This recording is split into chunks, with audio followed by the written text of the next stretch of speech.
Are you eating what you think is a healthy diet, taking supplements, maybe even using expensive hair oils, and yet your hair still feels thin, dry, lifeless, or like it's slowly disappearing? Here's the uncomfortable truth most people never hear. Hair doesn't die because of age. It goes dormant because the body stops investing in it. And the reason your body stops investing in hair has very little to do with shampoo and everything to do with metabolism, blood flow, nutrient sensing, and hormonal signaling. Here's what's really going on inside your body. Hair is not essential for survival. From a biological perspective, it's a luxury tissue. When your body senses stress, whether that stress is blood sugar instability, inflammation, poor liver function, or hormonal imbalance, it reallocates resources away from hair and toward organs that keep you alive. So when people say, "My hair is dead," what they really mean is, "My metabolism has decided hair is no longer a priority." This matters far beyond appearance. Hair health is a visible marker of metabolic health, nutrient delivery, insulin signaling, thyroid function, and microcirculation. When hair begins to thin or stop growing, it's often one of the earliest warning signs that something deeper is off, long before labs become abnormal. And here's the good news. Hair follicles don't disappear. They go into a sleep state, which means, under the right conditions, they can wake back up, but only if you stop treating hair as a cosmetic problem and start treating it as a biological signal. In this video, we're not talking about surface-level fixes. We're going to focus on foods that restore the internal environment hair needs to grow again by improving insulin sensitivity, reducing inflammation, supporting the liver, rebuilding hormonal balance, and restoring blood flow to the scalp. You'll learn why many healthy diets silently shut down hair growth, how insulin and cortisol directly block follicle activity, why protein alone doesn't fix hair loss, and the specific foods that signal your body it's safe to grow hair again. Let me be clear. This is not about overnight miracles. This is about sending your biology the right signals consistently so hair becomes worth the investment again. If this sounds different from the advice you've heard before, that's intentional. Because most hair loss advice treats the symptom. We're going after the root cause. And as we go through this, I want you to think of your hair not as something broken, but as something waiting for permission. Permission that comes from the right foods at the right time in the right metabolic context. Let's start by outlining the 6 science-backed insights that explain why hair goes dormant and how to reverse that process naturally. Here's what's really going on inside your body when hair starts to thin or stop growing. Insulin is quietly strangling blood flow to your scalp. Most people think insulin is only about diabetes or weight gain, but insulin is also a vascular hormone. When insulin stays high, even mildly, it stiffens blood vessels, increases inflammation, and reduces microcirculation. And hair follicles are some of the most blood-hungry tissues in the body. Let me explain this with a simple analogy.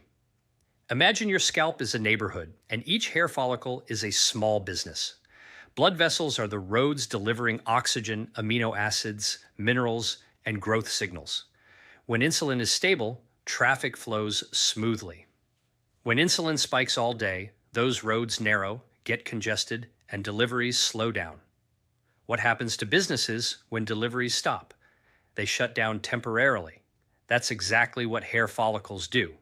They enter the telogen, or resting phase. What the research shows is that chronic insulin elevation increases inflammatory markers and reduces nitric oxide, the molecule that allows blood vessels to relax and widen.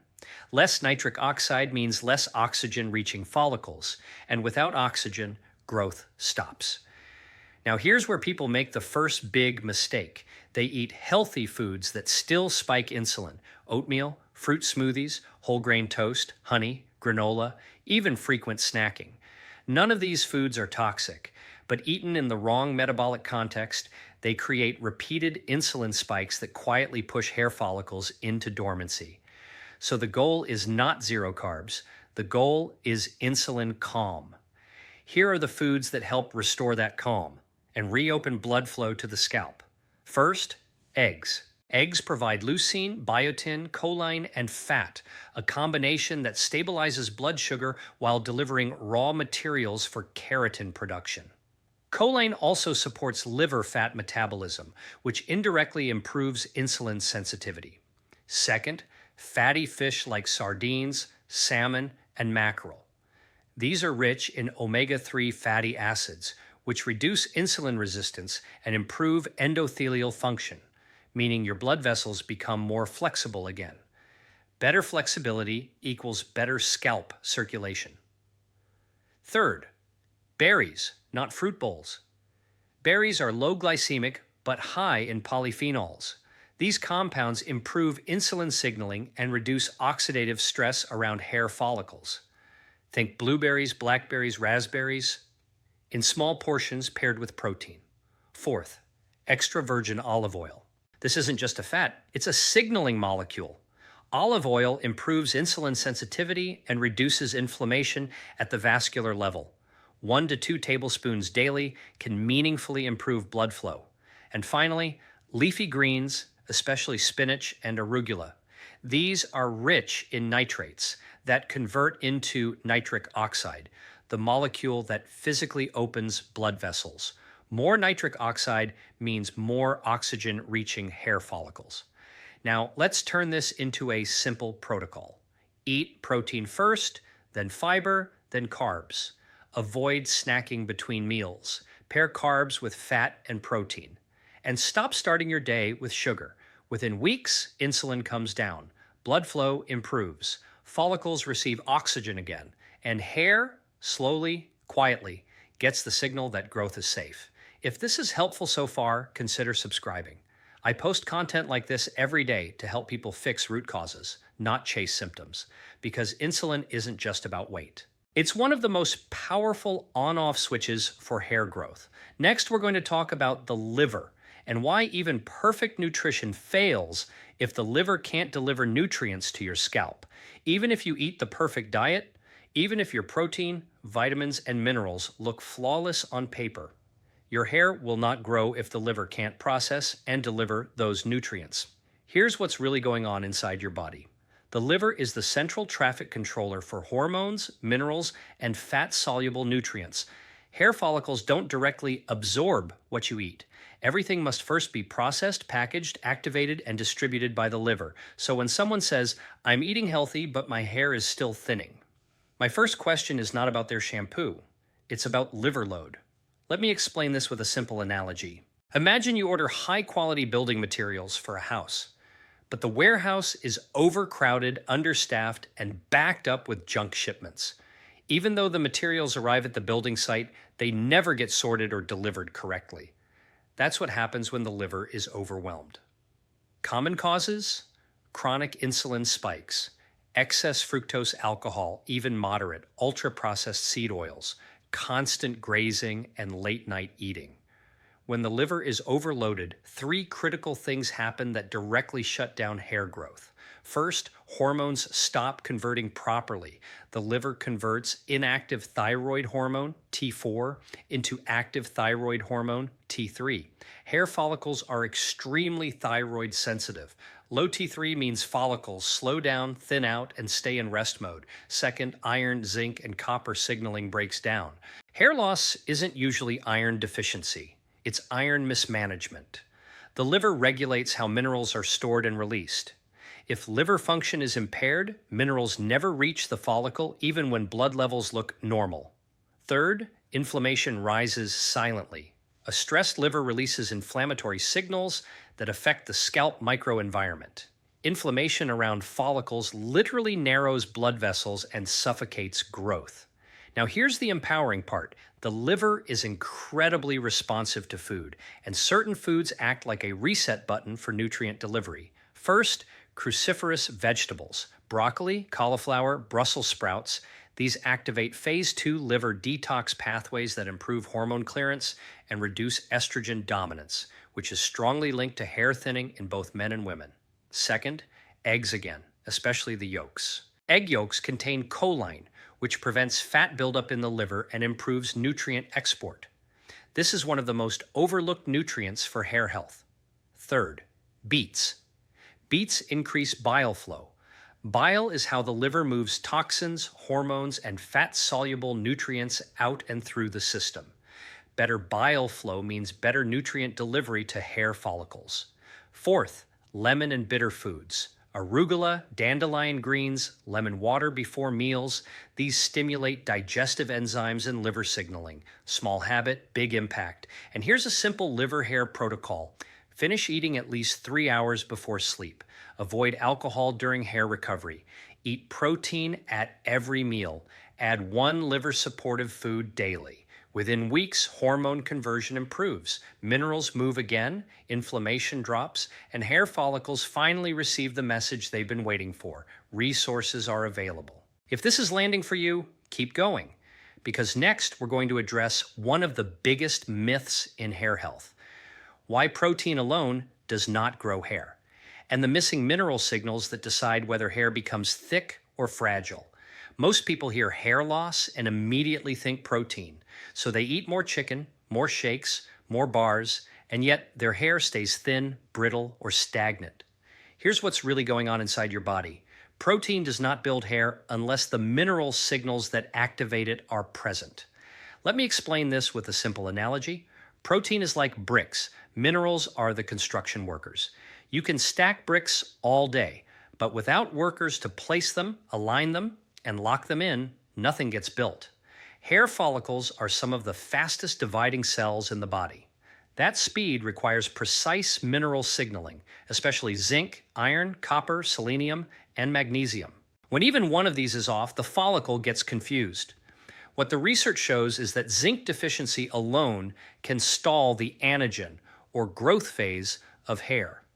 Iron mismanagement reduces oxygen delivery. Copper imbalance affects melanin and structural strength.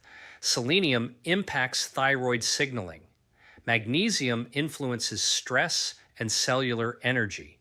This is why so many people say, I eat plenty of protein, but my hair isn't growing. Because protein without minerals is metabolically useless for hair.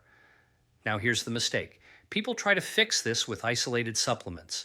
High-dose zinc, iron pills, random multivitamins. That often backfires because minerals compete with each other. Too much zinc can block copper. Excess iron can increase oxidative stress. Food solves this naturally because whole foods deliver minerals in balanced ratios alongside cofactors that help absorption. Here are the foods that actually turn protein into hair. First, shellfish, especially oysters and mussels.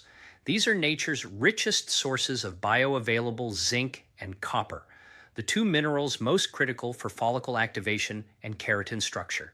Second, red meat in moderate intentional amounts. Red meat provides hemi-iron, zinc, and B12 in forms hair follicles can actually use. This is especially important for women with hair thinning but normal lab results. Third, pumpkin seeds. They're rich in zinc and magnesium and support DHT regulation, particularly relevant for pattern thinning. Fourth, Brazil nuts. Just 1 or 2 per day provide selenium, which supports thyroid hormone signaling, a major driver of hair cycling. Fifth, bone broth and collagen-rich cuts. These provide glycine and proline amino acids that support the follicle's connective tissue and anchoring strength. Now let's turn this into a simple protocol. Eat 1 mineral-dense food daily. Rotate protein sources. Don't rely on shakes. Avoid mega-dose single mineral supplements unless medically supervised. Pair protein with real food, not powders. Within months, not weeks, hair texture improves, shedding slows. New growth appears finer at first, then stronger. Because hair growth is not forced, it's authorized. When minerals tell the follicle, yes, we can build.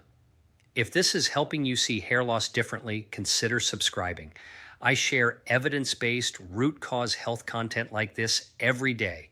No hype, no shortcuts.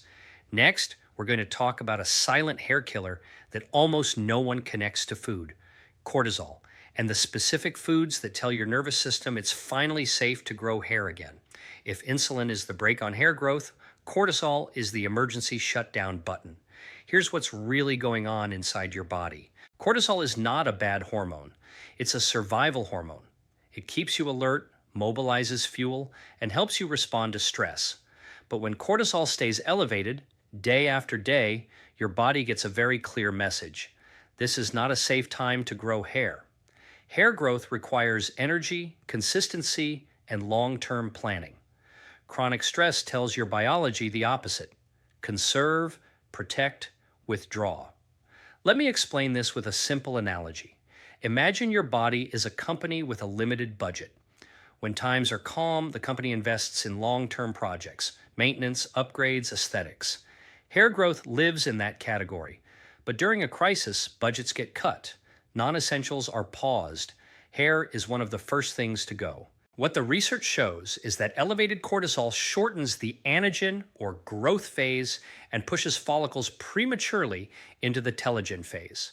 This is why people often experience hair shedding months after a stressful event.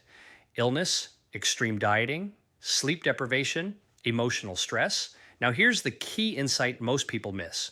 Cortisol is not just emotional, it's nutritional and metabolic. Skipping meals, over fasting, low carb without adaptation, too much caffeine on an empty stomach, under eating protein, all of these raise cortisol, even in people who feel fine. And hair follicles feel it before you do. So the goal is not to eliminate stress. The goal is to lower baseline cortisol signaling, especially around meals and sleep. Here are the foods that actively calm cortisol at the physiological level. First, complex carbohydrates at the right time. Carbohydrates reduce cortisol, but timing matters. Small portions of carbs in the evening, paired with protein, lower nighttime cortisol and improve sleep. Better sleep equals better hair cycling. Think sweet potato, squash, lentils, or rice, not sugar. Second, magnesium-rich foods. Magnesium downregulates the stress response and improves cellular energy. Leafy greens, pumpkin seeds, dark chocolate, and mineral water all help quiet cortisol signaling. Third, vitamin C-rich foods. Cortisol production consumes vitamin C. Foods like kiwi, citrus, bell peppers, and berries help buffer stress at the adrenal level. Fourth, adequate protein, consistently. Protein stabilizes blood sugar and reduces stress hormone spikes. Aim for protein at every meal, not just dinner. Fifth, healthy fats. Omega-3s and monounsaturated fats reduce inflammation and improve nervous system resilience. Fat tells the brain, we're nourished. Now let's make this practical. Stop skipping breakfast if you're already stressed. Reduce caffeine, especially before food. Eat dinner earlier, but don't go to bed hungry. Prioritize sleep over extreme discipline. Within weeks, cortisol normalizes, sleep deepens, shedding slows. And here's the subtle but powerful shift that happens. When cortisol comes down, the body stops acting like it's under threat, and hair growth quietly resumes, not because you forced it, but because the danger signal is gone. Next, we're going to talk about something even more local. What's happening around the hair follicle itself, low-grade inflammation, and how certain foods reopen oxygen flow and literally let follicles breathe again. Even if insulin is controlled, even if the liver is working, even if minerals and cortisol are improving, hair will not grow in an inflamed environment. Here's what's really going on inside your body. Hair follicles are surrounded by a tiny network of blood vessels, nerves, and immune cells. When this microenvironment becomes inflamed, even mildly, oxygen delivery drops, nutrient exchange slows, and waste builds up. The follicle doesn't die. It suffocates. Let me explain this with a simple analogy. Think of a hair follicle like a plant in soil. You can have the best seed and plenty of water, but if the soil is compacted and inflamed, roots can't expand. Growth stalls. That's exactly what happens with low-grade chronic inflammation around hair follicles. This inflammation is often invisible. No pain, no redness, no itching. But biologically, it's loud. What the research shows is that inflammatory cytokines, like TNF-alpha and IL-6, interfere with the hair growth cycle and shorten the anagen phase. These signals are commonly elevated by poor fat quality, gut irritation, insulin spikes, and oxidative stress. Now here's where food becomes medicine. Because inflammation is not random, it's responsive. And certain foods actively reduce follicular inflammation and reopen microcirculation. First, Omega-3 fats, again, but consistency matters. EPA and DHA reduce inflammatory signaling at the follicle level and improve blood flow. This isn't about megadoses, it's about regular intake from sardines, salmon, anchovies, or high-quality fish oil if needed. Second, polyphenol-rich foods. These are anti-inflammatory compounds that protect blood vessels and follicles. Think green tea, blueberries, extra virgin olive oil, dark cocoa, and herbs like rosemary. Third, spices with biological impact. Turmeric, ginger, and cinnamon reduce oxidative stress and improve circulation. These aren't flavor add-ons, they're signaling molecules. Fourth, remove the inflammatory triggers. This matters just as much as adding the right foods. Seed oils, ultra-processed snacks, excess sugar, alcohol during recovery, constant snacking. Each one sends inflammatory signals that tighten blood vessels around the follicle. Now let's make this actionable. Cook with olive oil or butter, not industrial oils. Eat fatty fish 2 to 3 times per week. Add one polyphenol-rich food daily. Simplify your diet instead of constantly rotating. And here's your natural call to action. If this is helping you understand hair loss at a deeper level, consider subscribing. I share content like this every day, focused on reversing root causes, not masking symptoms. When inflammation drops, something remarkable happens. Blood flow improves, oxygen returns, waste clears, and hair follicles do what they were designed to do: grow. Now there's one final insight we need to cover, and it's the one that determines whether all of this works long-term or fails completely. The body must sense abundance, not restriction. That's what we're covering next. Here we go. This is the final core insight, and it determines whether everything you've learned actually works. Hair regrowth does not happen in a state of restriction, and this is where many disciplined, health-conscious people accidentally sabotage themselves. Here's what's really going on inside your body. Your biology is constantly asking one question: is this a time of scarcity or a time of abundance? If the answer is scarcity, not enough calories, not enough carbs, too much fasting, too much training, too little recovery, the body makes a very rational decision. Long-term projects are paused. Hair growth is one of those projects. Let me explain this with a simple analogy. Imagine you're managing a household during uncertain times. Money is tight. You don't renovate the house, you don't plant a garden, you conserve. That's exactly what the body does during perceived famine. And here's the key point most people miss. You can eat clean, you can eat healthy, you can even eat nutrient-dense foods, but if energy availability is too low, hair will not grow. What the research shows is that chronic calorie restriction, aggressive dieting, and prolonged fasting reduce IGF-1, thyroid output, and reproductive hormones, all of which are essential for maintaining the anagen or growth phase of hair. This is why hair loss is so common after rapid weight loss, extended intermittent fasting without adaptation, very low carbohydrate dieting for too long, overtraining with undereating. The body interprets all of these as stress. Now let's be very clear. This does not mean overeating. It does not mean constant snacking. And it does not mean abandoning metabolic health. It means strategic nourishment. Hair regrowth requires signals of safety, consistency, and enough energy to invest beyond survival. So, what does abundance look like? Biologically, first, adequate total calories, especially from whole foods. If you're constantly hungry, cold, or fatigued, your body is not in abundance. Hair follicles notice this before you do. Second, enough carbohydrates to support thyroid function. Carbs are not the enemy of hair. Chronically low carbs reduce T3 thyroid hormone, which directly slows follicle activity. The goal is not high carbs, it's appropriate carbs. Think root vegetables, legumes, fruit in context, not sugar and not deprivation. Third, regular meal timing. Irregular eating patterns confuse metabolic signaling. Consistency tells the body it can plan long term. Fourth, rest days and sleep. Abundance is not just food, it's recovery. Poor sleep lowers growth signals and raises cortisol, both hostile to hair. Now, here's a practical way to apply this without losing metabolic control. Eat 2 to 3 solid meals per day. Avoid extreme deficits. If fasting, do it gently and not every day. Support training with food, not willpower. Track how your body responds, not just the scale. When the body senses abundance, hormones normalize.